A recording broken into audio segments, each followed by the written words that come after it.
भनेको चाहिँ हाम्रो नर्सिङ कलेज चाहिँ खुल्नुपर्छ र हाम्रो भाइ बहिनीको अधिकार भनेको चाहिँ हाम्रै देशमा बसेर हाम्रै नर्सिङ कलेज पढ्न चाहिँ पाउनुपर्छ।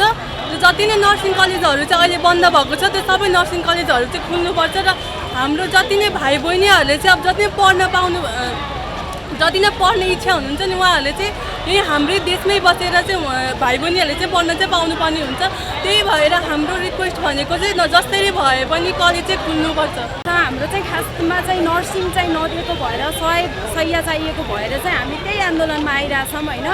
पिसिआर नर्सिङ चाहिँ खारेज गर्न पाइँदैन। जुन चाहिँ के हुन्छ त भन्दाखेरि चाहिँ हामी पनि बिएन पास गरिरहेछौँ होइन, मास्टर पढ्ने पनि छौँ जुन त्यसमा चाहिँ हामी जुन रोजगारी नै हाम्रो हुँदैन कि यो भएपछि कतिजनाले चाहिँ हस्पिटलमा गर्ने होइन त्यो पनि छैन। त्यस पछाडि चाहिँ हाम्रो चाहिँ यो चाहिँ जुन कार्यक्रम जुन नर्सिङको चाहिँ हुनैपर्छ भन्ने लाग्छ मलाई चाहिँ होइन, त्यो हुन नै पर्छ। र यहाँबाट जति विदेश गइरहनु भएको छ रोजगारीको लागि विदेश जाने भनेको त्यस्तो राम्रो कुरा भएन होइन। त्यही भएर आफ्नो देशमै चाहिँ के हुनुपर्छ त रोजगारीको अवसर पाउनुपर्छ। यो सानो लेभलदेखि ठुलो लेभलसम्म सबैजनाले बुझ्न एकदमै जरुरी छ। हाम्रो माग पुरा हुनुपर्छ। हाम्रो जुनसुकै पिसिएल लेभलको कलेजहरू छ त्यसमा चाहिँ नर्सिङ चाहिँ आउनै पर्छ यसमा चाहिँ भनेर मेरो चाहिँ जुन यो डिमान्ड छ मेरो लगायत सम्पूर्ण नर्सिङ अरू कलेजहरूको सबैको डिमान्ड छ। यो डिमान्ड चाहिँ फुलफिल हुनुपर्छ। त्यही भएर बाहिर रोजगारीको लागि पनि जानु भएन, यहीँ देशमै रोजगारी पाउनु पर्यो। सबै नर्सिङ पढेकोले सबैले जागिर पाउनु पर्यो। नर्सिङ चाहिँ खारेज गर्न पाइँदैन, पिसिएल नर्सिङ दिनुपर्छ भन्ने जुन माग छ त्यो माग चाहिँ पुरा होस् भन्ने चाहन्छु म चाहिँ। नेपालका विद्यार्थीहरूले चाहिँ नर्सिङ पढ्ने विद्यार्थीले नेपालमै पढ्न पाउनुपर्छ। नेपालको लगानीलाई चाहिँ विदेशमा लाएर पोस्न हुँदैन। जबकि नेपाली चेलीका बा आमाले नेपालमै पढाउन चाहन्छन्, नेपालमा कलेज छन्। नेपालका 50 बेडका हस्पिटललाई आज बिहान मात्रै गिरी डाक्टर साहबले के भन्नुभयो भन्दाखेरि 100 बेडको हस्पिटलै छैन नर्सिङ कलेजका। त्यही भएर क्राइटेरिया नपुगेको कारणले गर्दा चाहिँ हामीले नर्सिङ कलेजलाई अहिले रोकेको, नर्सिङ कलेज बन्द गरेको होइन भन्नुभयो। नर्सिङ कलेजका हस्पिटलै नभएको कन्डिसन होइन। नर्सिङ कलेजका हस्पिटल छन्, 50 बेडका हस्पिटल छन् र 50 बेडको हस्पिटललाई चिकित्सा शिक्षा आयोगले मान्यता नदिएको हो। यदि हस्पिटल भएर मात्रै कलेज सञ्चालन गर्न पाइन्थ्यो भने आज जुम्लाको स्वास्थ्य विज्ञान प्रतिष्ठानको हालत तपाईँलाई राम्रोसँग थाहा छ होला। जबकि त्यहाँ क्याबिनेटको मिटिङ बस्न सकिरहेको छैन, एमबिबिएस एमडीका सिट खाली छन्, पेसेन्ट फ्लो हस्पिटल मात्रै। अर्को एउटा भन्नुभयो काठमाडौँ सहरी केन्द्रित हुने भए जुनलाई चाहिँ के अरे बाहिर विभिन्न जिल्लाहरूमा चाहिँ खोल्न पर्यो कार्यक्रम भन्नुभएको छ। विभिन्न जिल्लाहरूमा जस्तो डडेलधुरामा आज बिहान भर्खर डडेलधुरामा अर्को एउटा स्वास्थ्य विज्ञान प्रतिष्ठान खोल्ने भन्नुभएको छ। डडेलधुरामा नेपाल सरकारले 300 बेडको हस्पिटल खोल्न त सक्ला, तर त्यहाँ पढ्ने स्टुडेन्ट र त्यहाँको हस्पिटलमा चाहिने मिनिमम रिक्वायरमेन्ट 60% बेड अकुपेन्सी कहाँबाट लिएर आउँछ डडेलधुरामा लगेर। त्यही भएर सरकारले बेलैमा चेतना खुलोस्। नेपालमा पढ्न चाहने विद्यार्थीहरूले चाहिँ नेपालमै पढ्न पाउनुपर्छ। नेपालको लगानी नेपालमै हुनुपर्छ र बाबुआमाको काखमा बसेर पढे जस्तो विदेश गएर पढेर हुँदैन भन्न चाहन्छु। त्यही भएर नर्सिङ कलेज खुल्नुपर्छ। यदि सरकार चिकित्सा शिक्षाले आयोगले चाहिएको काउन्सिलले नेपालको स्टुडेन्ट नर्सिङ स्टुडेन्टहरूमा चाहिँ क्वालिटी छैन भन्छ भने थ्योरी इक्जाम नलियोस् न त, प्र्याक्टिकल इक्जाम लिएर च्यालेन्ज गरोस् न त कलेजसँग। यदि छैन क्वालिटी छैन भन्ने हो भने त्यही भएर नर्सिङ कलेज खुल्नै पर्छ। नेपालका छोराछोरीले नेपालमा पढ्न पाउनै पर्छ भन्ने हाम्रो माग हो।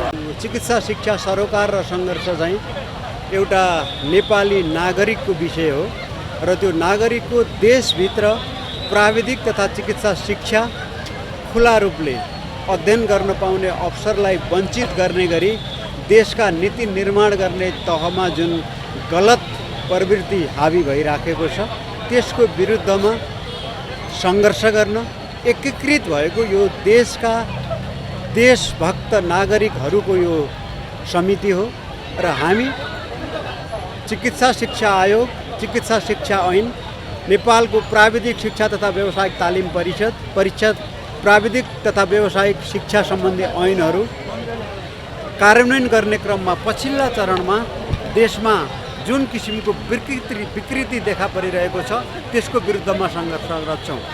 विकृति हामी दुईटा क्याटेगोरीमा भन्न सक्छौँ।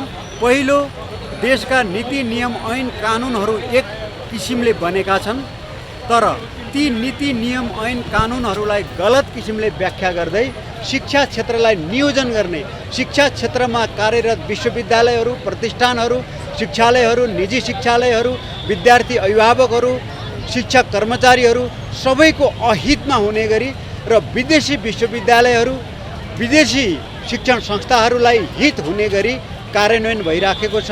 त्यसको हामी विरोधमा छौँ। दोस्रो, नीति नियम ऐन कानुन निर्माण गरेर देशभित्रको शिक्षा क्षेत्रलाई चाहिँ एउटा निश्चित चाहिँ परिवेशभित्र बाँध्न खोजिएको छ। शिक्षा क्षेत्रको सृजनशीलतालाई लिमिट गर्न खोजिएको छ। शिक्षाभित्रका प्रचुर सम्भावनाहरूलाई लिमिट गर्न खोजिएको छ। यो पनि विदेशी विश्वविद्यालयहरू, विदेशी शिक्षण संस्थाहरूलाई विद्यार्थीको स्रोतको रूपमा हाम्रो देशलाई परिणत गर्ने गरी प्रवेश परीक्षाका नाममा विद्यार्थीहरूलाई दुःख दिने, प्रवेश परीक्षाको रिजल्ट भइसकेको 10 महिनासम्म पनि अध्ययन गर्ने अवसर नदिने, विद्यार्थीहरूलाई अस्थिर बनाएर यो देशको अस्थिरतालाई देखाएर, शैक्षिक क्यालेन्डरको अस्थिरतालाई देखाएर, देशभित्रको नीति नियमको अस्थिरतालाई देखाएर नेपालमा अब शिक्षाको भविष्य छैन भन्ने भाष्य सिर्जना गरेर देशका सृजनशील विद्यार्थी, युवा विद्यार्थी, स्वास्थ्यकर्मी सबैलाई विदेशी नै इन्करेज गर्ने गरी जुन वातावरण बनिराखेको छ, त्यसको विरुद्धमा हामी देशभित्र अध्ययन गर्न पाउनुपर्छ। देशभित्र रोजगारीका अवसरहरू सिर्जना हुनुपर्छ। देशभित्र देशको लगानीले देशलाई प्रतिफल पाउने गरी, देशको आर्थिक उन्नति र समृद्धि हुने गरी शिक्षाको पोलिसी निर्माण हुनुपर्छ भन्ने मागका साथ यो अभियानमा छौँ। हामी यो केही ऐनहरू सुधार नभएसम्म र ऐनभन्दा विपरीत गएर गरिएका निर्णयहरू चाहिँ नसुध्रेसम्म यो आन्दोलन जारी रहन्छ। हामी पानी घामको वास्ता गर्दैनौँ। हामी देश र जनताको वास्ताका लागि, देश र जनताको आवश्यकताका लागि यो देशको शिक्षा नीति बिग्रियो भने देश सप्रिन सक्दैन। त्यसकारण देशको लागि जति ठुलो पानी परे पनि हामीले लगाएको एउटा ड्रेस भिज्ने त हो। यहाँ देश रोइरहेको छ, त्यसकारण हामीलाई एक दिन भिज्न कुनै आपत्ति छैन। ढकढकाइरहन्छौँ हामी। यो धरना हरेक दिन 1 घन्टा टाइम थप गरी गर्दैछौँ र राज्यले सुनेन भने यो धरना रिलेन्सन हुँदै सत्याग्रहसम्म पनि पुग्न सक्छ र राज्यलाई छिटै यो विषयलाई गम्भीरतापूर्वक लिन पनि हामी आह्वान गर्न चाहन्छौँ। चिकित्सा शिक्षा सरोकार र सङ्घर्ष चाहिँ एउटा नेपाली नागरिकको विषय हो र त्यो नागरिकको देशभित्र प्राविधिक तथा चिकित्सा शिक्षा खुला रूपले अध्ययन गर्न पाउने अवसरलाई वञ्चित गर्ने गरी देशका नीति निर्माण गर्ने तहमा जुन गलत प्रवृत्ति हावी भइराखेको छ, त्यसको विरुद्धमा सङ्घर्ष गर्न एकीकृत भएको यो देशका देशभक्त नागरिकहरूको यो समिति हो र हामी चिकित्सा शिक्षा आयोग, चिकित्सा शिक्षा ऐन, नेपालको प्राविधिक शिक्षा तथा व्यावसायिक तालिम परिषद, प्राविधिक तथा व्यावसायिक शिक्षा सम्बन्धी ऐनहरू कार्यान्वयन गर्ने क्रममा पछिल्ला चरणमा देशमा जुन किसिमको विकृति देखा परिरहेको छ, त्यसको विरुद्धमा सङ्घर्ष गर्छौँ। विकृति हामी 2टा क्याटेगोरीमा भन्न सक्छौँ।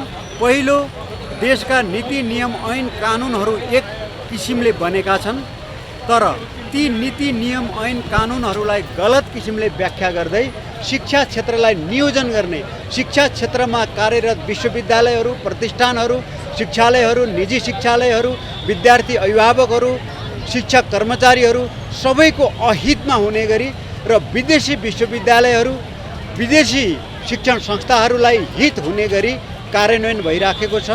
त्यसको हामी विरोधमा छौँ।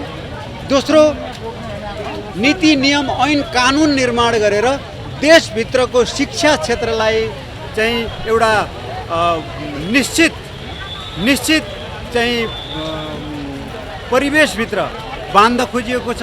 शिक्षा क्षेत्रको सृजनशीलतालाई लिमिट गर्न खोजिएको छ। शिक्षाभित्रका प्रचुर सम्भावनाहरूलाई लिमिट गर्न खोजिएको छ। यो पनि विदेशी विश्वविद्यालयहरू, विदेशी शिक्षण संस्थाहरूलाई विद्यार्थीको स्रोतको रूपमा हाम्रो देशलाई परिणत गर्ने गरी प्रवेश परीक्षाका नाममा विद्यार्थीहरूलाई दुःख दिने, प्रवेश परीक्षाको रिजल्ट भइसकेको 10 महिनासम्म पनि अध्ययन गर्ने अवसर नदिने, विद्यार्थीहरूलाई अस्थिर बनाएर यो देशको अस्थिरतालाई देखाएर, शैक्षिक क्यालेन्डरको अस्थिरतालाई देखाएर देशभित्रको नीति नियमको अस्थिरतालाई देखाएर नेपालमा अब शिक्षाको भविष्य छैन भन्ने भाष्य सिर्जना गरेर देशका सृजनशील विद्यार्थी, युवा विद्यार्थी, स्वास्थ्यकर्मी सबैलाई विदेशी नै इन्करेज गर्ने गरी जुन वातावरण बनिराखेको छ त्यसको विरुद्धमा हामी देशभित्र अध्ययन गर्न पाउनुपर्छ, देशभित्र रोजगारीका अवसरहरू सिर्जना हुनुपर्छ, देशभित्र देशको लगानीले देशलाई प्रतिफल पाउने गरी देशको आर्थिक उन्नति र समृद्धि हुने गरी शिक्षाको पोलिसी निर्माण हुनुपर्छ भन्ने मागका साथ यो अभियानमा छौँ। हामी यो केही ऐनहरू सुधार नभएसम्म र ऐनभन्दा विपरीत गएर गरिएका निर्णयहरू चाहिँ नसुध्रेसम्म यो आन्दोलन जारी रहन्छ। हामी पानी घामको वास्ता गर्दैनौँ, हामी देश र जनताको वास्ताका लागि, देश र जनताको आवश्यकताका लागि। यो देशको शिक्षा नीति बिग्रियो भने देश सप्रिन सक्दैन। त्यसकारण देशको लागि जति ठुलो पानी परे पनि हामीले लगाएको एउटा ड्रेस भिज्ने त हो, यहाँ देश रोइरहेको छ, त्यसकारण हामीलाई एक दिन भिज्न कुनै आपत्ति छैन। ढकढकाइरहन्छौँ हामी। यो धरना हरेक दिन 1 घन्टा टाइम थप गरी गर्दैछौँ र राज्यले सुनेन भने यो धरना रिलेन्सन हुँदै सत्याग्रहसम्म पनि पुग्न सक्छ र राज्यलाई छिटै यो विषयलाई गम्भीरतापूर्वक लिन पनि हामी आह्वान गर्न चाहन्छौँ। सबैजना स्टुडेन्ट ओम समाज शैक्षिक प्रतिष्ठानबाट चाहिँ सबैजना स्टुडेन्टहरू चाहिँ नर्सिङको चाहिँ 100वटा के भयो 100वटा बेड भएको लाइनमा चाहिँ खोल्ने भनेको भएर चाहिँ त्यसो गर्न हुँदैन। हामीलाई पनि हामीभन्दा पछाडिको जुनियर स्टुडेन्टहरूले पनि पढ्न पाउनु पऱ्यो, हाम्रो त भाइ बहिनीहरूले पनि पढ्नु पाउनु पऱ्यो। किनभने चाहिँ हामी देशमै बसेर आफ्नो के अरे आफ्नो देशमा बसेर सबैले रोजगार पाउँछ भने होइन, त्यसको लागि चाहिँ हामीले यही देशमा चाहिँ बस्ने व्यवस्था पाउनु पऱ्यो। त्यसकारण चाहिँ आज हाम्रो चाहिँ एउटा र्याली प्रदर्शन भइरहेको छ। किनभनेपछि हाम्रो नर्सिङले चाहिँ यता पढेर पनि बाहिर जानु पर्ने पनि भइरहेको छ भनेपछि नेपालमै पनि पढेर यतै रोजगार पाउनुपर्छ भन्ने हाम्रो माग छ।